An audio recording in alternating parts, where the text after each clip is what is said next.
All right. So we are now learning. We're continuing on the mimer but from the previous Lubavitcher Rebbe in Tuf Shin Beit, 1942, that the Rebbe said, and this mimer is called Shavachti Ani Shavachti Ani et Simcha, that King Solomon said, I praise the joy that people get from eating and drinking and enjoying life. And the Rebbe says, what is this?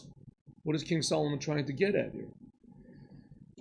Some say that he's referring to eating and drinking is referring to Torah and the commandments.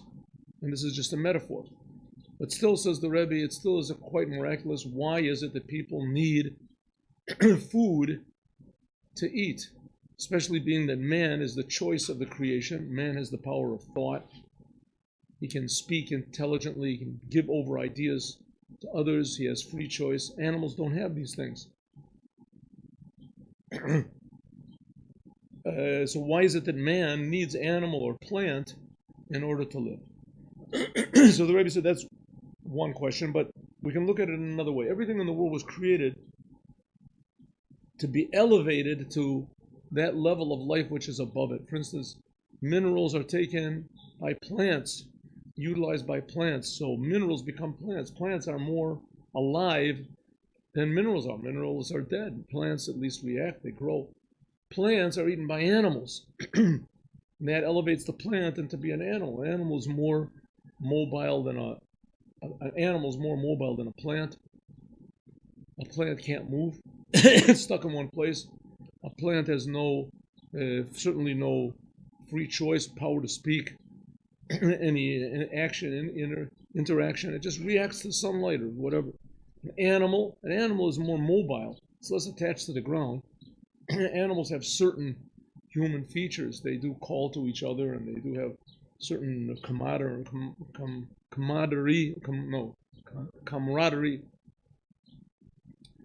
and they do react. You can train an animal, you can tame an animal to do things. But humans are obviously of a higher spiritual level. Humans have, like I said before, the power of thought, the power of contemplation, of free will. They make choices. So when human eats these lower levels, it utilizes them properly, that, so to speak, elevates them. The same thing, what's the first point of a human? Why are we created? So let's learn this in the mimer. The tachlis of bria shel adam, and the purpose, the ultimate purpose of man, hayata was, lichvodo, for the glory of Hashem. Like it says, lichavodi barati, I created everything for my glory, says God. Call Paul Hashem lama'ano. Everything God did was for his own sake. After all, he creates us. That's pretty selfless. Sha'adam yesh lo seichel v'hasaga. A human being has intellect and understanding. Lahaskil is born in belokus, that he can think and he can contemplate in God if he wants to. There's a person can certainly contemplate the world, he can contemplate science, mathematics, but a human being also has the ability to think into the most difficult thing of all, and namely God. The most abstract, if you want to call it, but on the other hand, the most immediate fact that there is, that God exists and he creates us. L'va'er v'lasbir, to explain, latzmo, to himself, et gedulas v'niflos abora, the greatness of the Creator. This is a thing that animals can't do, certainly plants can't do it. Man has the ability to actually connect to the Creator, his Creator. Who would dream that there is such a thing, that we're being created all the time, constantly? God is creating us and that he cares about us. The creation does not necessitate such a thing. And in some ways doesn't even indicate it. That there is a Creator, that he creates us constantly and he cares about each one of us. There's no reason for even coming to such a conclusion. That he cares about. Let's say if God does exist, that he created us a long time ago, and then things just sort of go on. But that there's a Creator, that every moment is involved intimately in everything that we do and creates every aspect of our personality, and nevertheless he gives us free will and we can choose what we want to. This is an incredible idea can really only be grasped with faith. But faith is also an intellectual, maybe the highest intellectual. In Kabbalah, it's the aspect of Chachma, the highest aspect of humanity. Animals don't have faith. Faith can make a person go totally against his nature. In fact, in some ways, that's what God created us for. This is the main intention of the Creator. It is not the nature of man to think about God. And we can see Abraham did it. The whole world was against him. That was the foundation of Judaism. And afterwards, we see that even though he put these ideas into the world of the oneness of God, who did it pass down to? Even to us now today.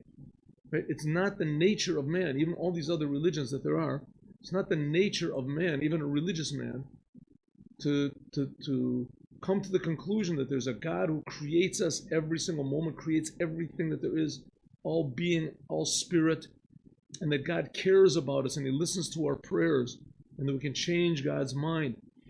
These are things which are not within human comprehension. But on the other hand, if it's true, this is the most essential thing that there is to humanity. That there's hope. There's absolute good and absolute order. This can only be achieved by thinking and contemplating. Someone can't convince you of it. It has to be a thing that a person can direct you, can inspire you. But it's a thing that a person has to come to his own conclusion. This is the whole intention of God, why He created the world. Kamavur, like it says, Be'etz Chaim, in a Kabbalah book, which is called Eitz Chaim, in a Kabbalah book. You can take off your coat now, I think. Sha'ar Kalim, in the gate of how do you say, of generalities, of concepts. Sha'ar Klalim. So in the beginning, there was a great man. He lived about 500 years ago, and his name was Rav Yitzchak Luria. And Rav Yitzchak Luria lived in Sfad, lived a very short life, and he was the greatest Kabbalist of his time and perhaps of all time, except for Rabbi Shimon Bar Yochai. And there was also the Ramban, the Rabbi Moshe ben Nachman, and his ideas in Kabbalah are, first of all, they're in many ways they're essential to Judaism. It says that a Jew that does not know something about the ideas of Kabbalah, that he's cut himself off. There's what's called Pshat, Remesh, Drush, and Sod in the Torah. There's the simple meaning. There's the homiletic meaning. There's these, and let's say every sentence in the Torah, you can find the simple meaning of it, and then you can find in Midrash and in Agada, in the Talmud. There's different meanings which are implied by these. But then there's the Kabbalistic meaning. Forgot. Torah. Then there's the Kabbalistic meaning. So it says that's called the Sod. A person that says he doesn't learn at least a little bit of the secrets of the Torah, then there's all that's left is Pered. Pered means separation. Instead of Pardes, there's Pered. And interestingly, we see that most of the people in the course of Judaism, not always, that made troubles were people who didn't know anything about the inside of the Torah. They didn't know about the secrets of the Torah. So, according to the Arizal, that's Rabbi Yitzchak Luria, of blessed memory, Zal means blessed memory.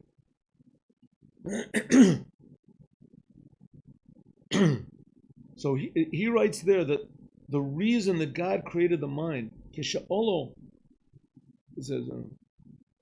when it rose up in God's mind,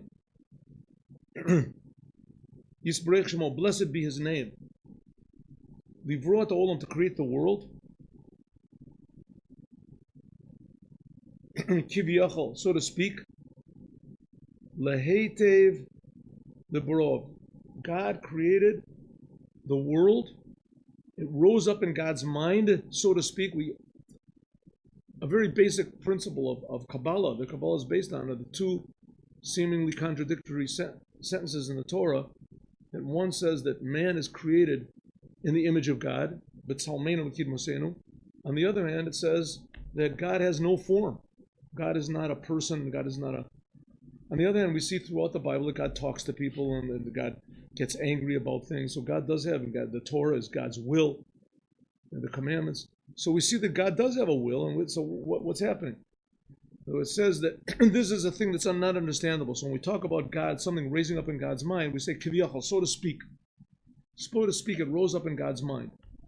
These are Kabbalistic ideas that are really impossible to understand, but they're true.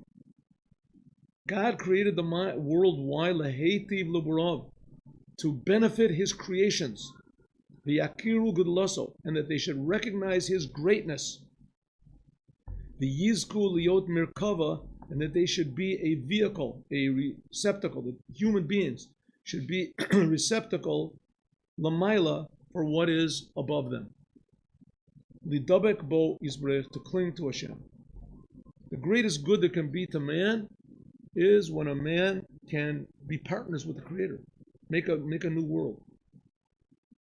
Omer Razal, that's what the rabbis say. Kol olam kula lo nivra ela l'sham sheni. The world was only created to serve me. Ani lo nivreti, and I was only created ela l'sham koni. One of the Tanaim, he said, the whole world was created. God created the whole world to create. I'm sorry. The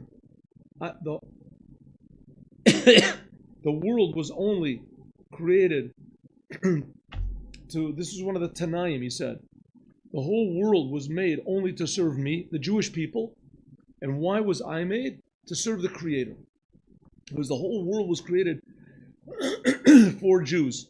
What do you mean for Jews? To serve us, to be our servants? No. It was created for us to fix, for us to teach, for the Jewish people to inspire the whole world to turn to God. And why was I created? Why was I created? I was created to serve the Creator himself. So everything is created that the world's attention should be on me, and my attention should only be on the Creator of the universe. This is Shehu Kodem L'Maisa Bereshis. That's what it means that man was before the creation. B'mala. Man was, of course, the last thing to be created. As we learned yesterday, it says Kodem V'achor Tzartani, that God created man first and last. Man was created last, as we know. You look in the Bible, God was created the last thing. On the sixth day of creation, the last thing to be created was man. Why was man the first? Because he was the first in quality. Shehakol nivro bishvilo. Everything was created for the sake of man. The whole world was created for the sake of man. Everything was created in order that we should use it properly. Vahu nivro bishvil l'shalmesh eskono. And man was created in order to serve God. That's why man is first in the creation. He rose up in God's mind first. The whole world was created for the sake of man. So man was there first, and God created the world for his sake. And why was man created? Only in order to serve God. In other words, what does it mean? That everything should work properly. Simply.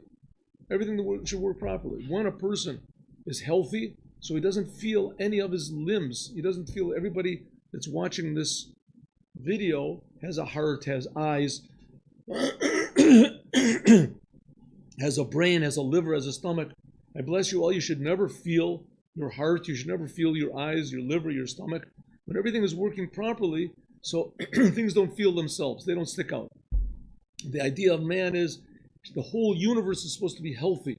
It's supposed to be serving God. Of course, the problem is that a heart doesn't have free will. Our lungs don't have free will. The brain doesn't have free will. In order for it to work, it has to give up its free will. Man, in order for him to work properly, he has to utilize his free will to choose properly.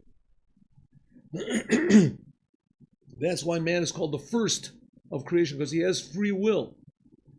He's the highest of all, which the other animals, other creations don't. But on the other hand, he can use this free will to be lower than the animals if he wants. Lower than the plants. The man is also called last of creation. That's why he's the first. Why is he called last? Shu Nivra Acharon is created the last of creation B'yom Shishi on the sixth day. Who bishvil? Why? Why did God create man?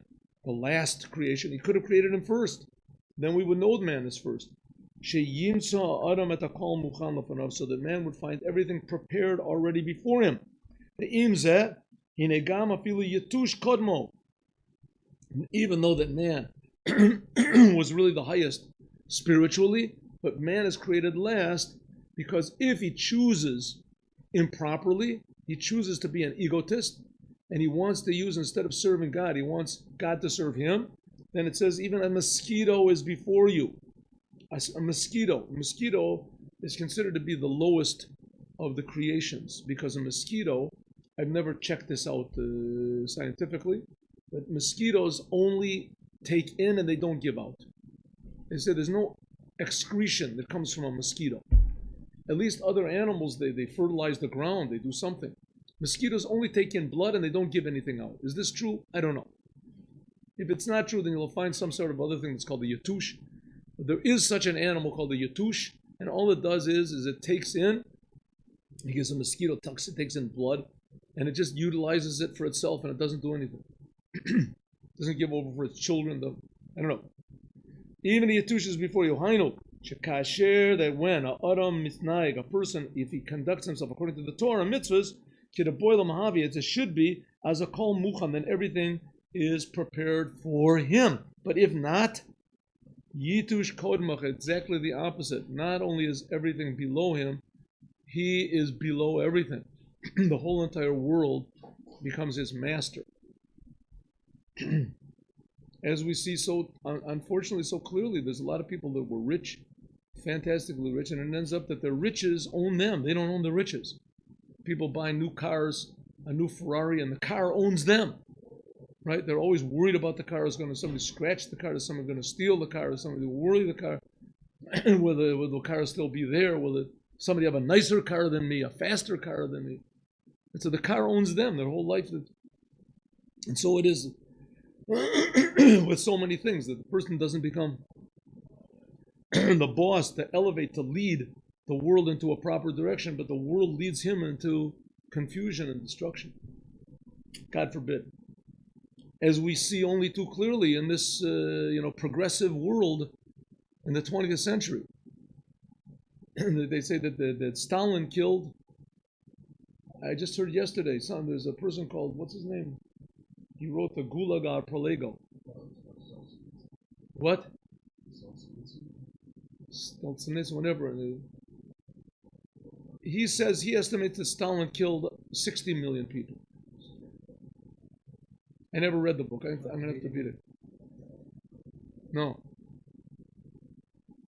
Some say that he was the greatest, as great a writer as Dostoevsky.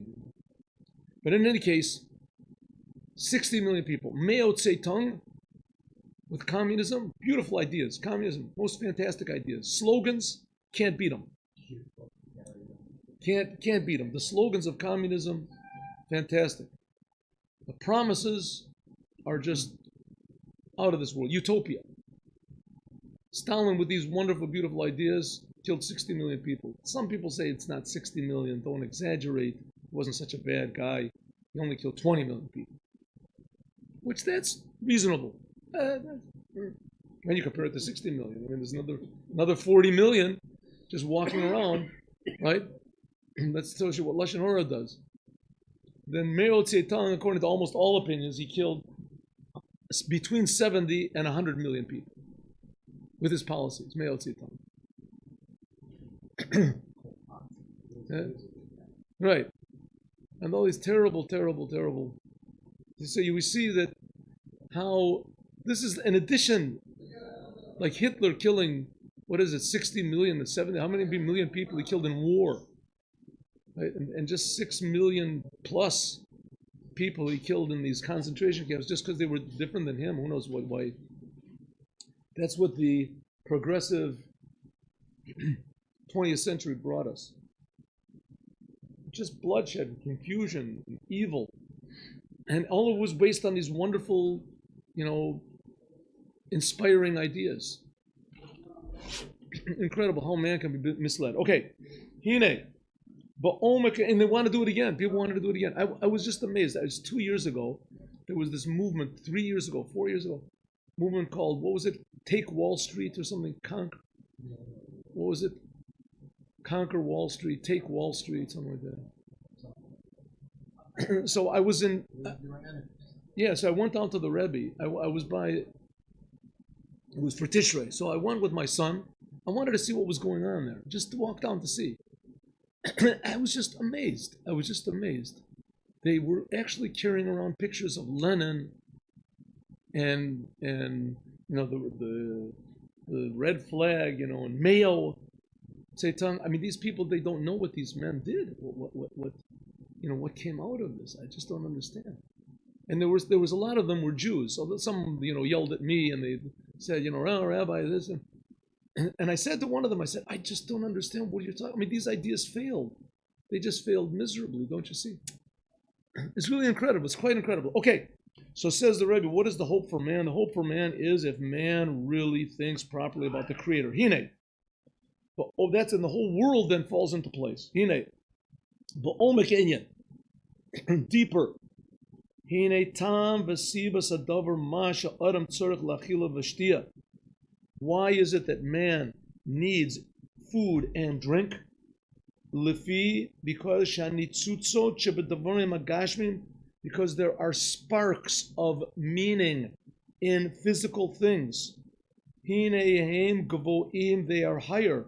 B'shorsham, in their source, min ha'adam, than man himself.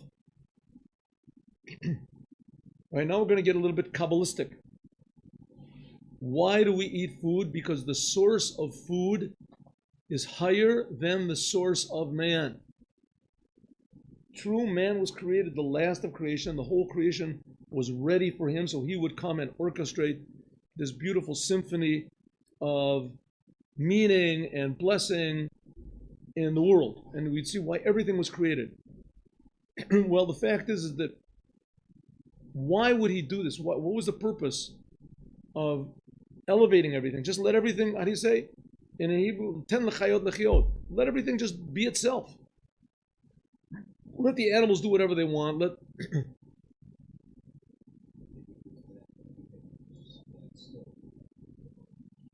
So he says, so let everything stand still. Listen, there's Eastern religions. There's Eastern religions that say that that's the goal. Just don't make waves. Let everything settle down. Everything will settle down. Be quiet. And you just don't make trouble. That's the purpose of man. To be as still as possible. Still your action, your speech, your thought. Be a plant.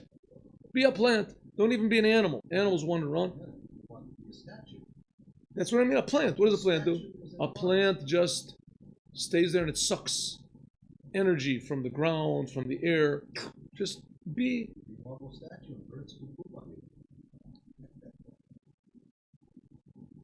I never thought of it that way.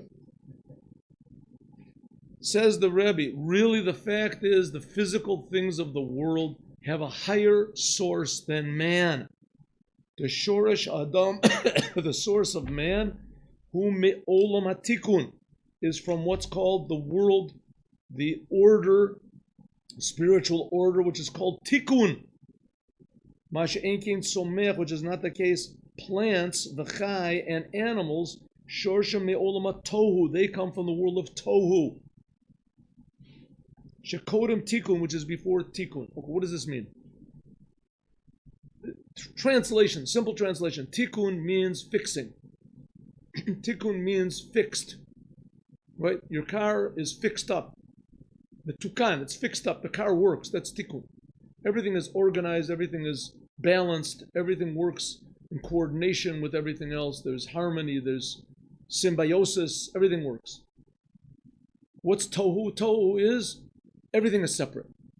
Everything is perfect on its own. There's no harmony. There's no, right? For a while, you can maybe call it anarchy. If you want to call it anarchy.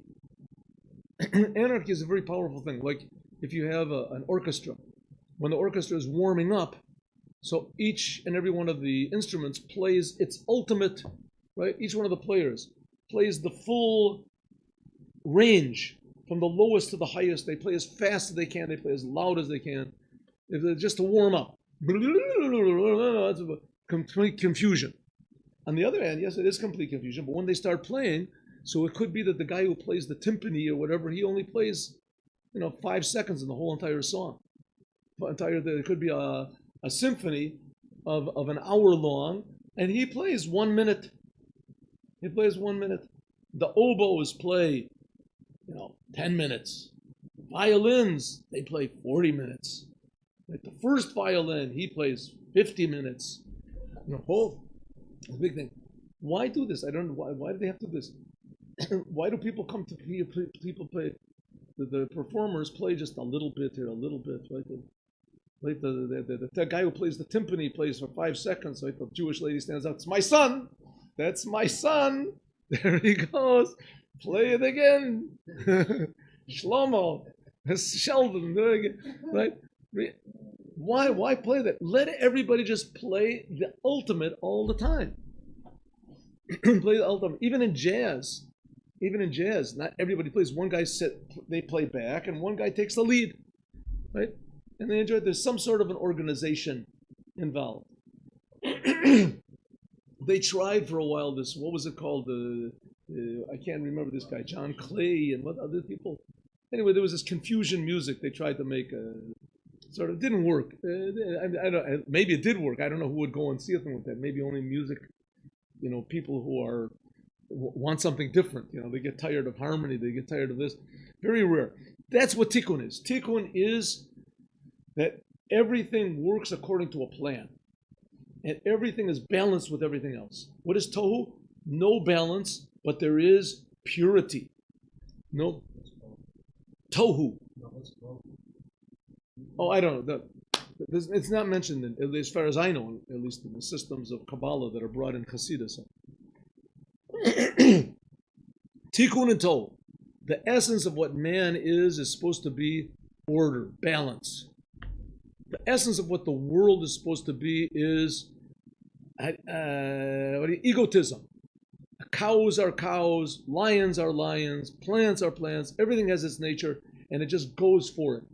Right? You call the ecosystem, you call whatever it wants. Right? There's no. If everything works according to nature, then it's a miracle. It's a miracle because it's not done by free choice. Survival of the fittest, as Charles Darwin called it. Survival of the fittest. Right? Whatever is more fit, it exists. What's not fit doesn't exist. Man, on the other hand, has the ability, and the person who's not fit, he can get along with him. He can find something good in everybody. He can, right? Everything can be used for a common purpose. Animals don't have a thing like that, says the Rebbe. But animals have this good nature. This the good thing about them. This is a very important thing. But when a person has the ability to use uses all of his potential, that's a very valuable thing. To use all of your potential, to be pure, to be complete. It's a very, very great thing. It's not very common to do.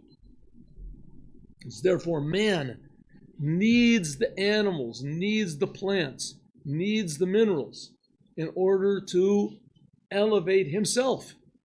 The plants and the animals, they give man what's called the sparks of tohu, sparks of purity.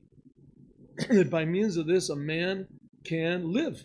And we'll talk about this more. The Rebbe is going to explain what this is exactly and how the purpose of man is to take this tohu, this confusion, and elevate it to tikkun, to fix everything up, that there should be a whole new, like a symphony. Like all the instruments in the symphony given to play on their own, it's just total confusion.